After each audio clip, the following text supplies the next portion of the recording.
Sa kabila ng issue ng kanyang inang si Lotlot De Leon at ng kanyang tito na si Ian De Leon, ano nga ba ang naging reaksyon at pahayag dito ni Janine Gutierrez? Para sa kabuuang ulat, alamin natin ang buong detalye.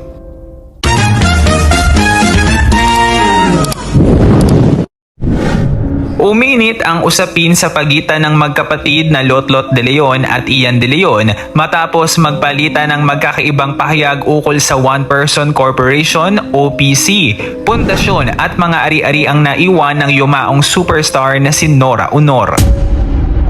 Nagsimula ang tensyon ng emosyonal na supilin ni Lotlot ang mga naunang claims ni Ian sa isang panayam, kung saan itinanggi niyang naging tapat at bukas ang kapatid sa kabila ukol sa mga planong ito.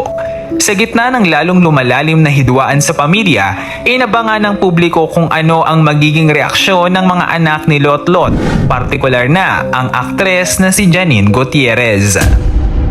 Sa kasulukuyan, walang inilabas na mahaba o opisyal na press statement si Janine Gutierrez na direktang nakikialam sa mga legal na detalye o personal na akusasyon sa pagitan ng kanyang ina at ng kanyang tito Ian.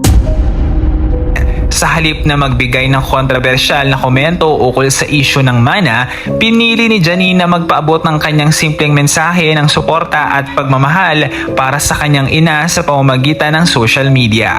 Ang hakbang na ito ay patunay na pananatili sa likod ni Lotlot habang hinaharap ng huli ang mabigat na pagsubok sa kanilang pamilya. Bukod kay Janine, nagpakita rin ng suporta ang iba pang malalapit sa aktres kabilang ang kapatid nitong si Diego Gutierrez at ilang personalidad sa industriya. Sa naging pahayag ni Lotlot, binigyan diin niya na hindi sila naghahabol sa anumang naiwang ari-arian sa Bicol at ang tanging ipinaglalaban lamang niya ay ang katotohanan upang hindi mapagbintangan ang kanyang mga kapatid na sina Matet, Kiko at Ken.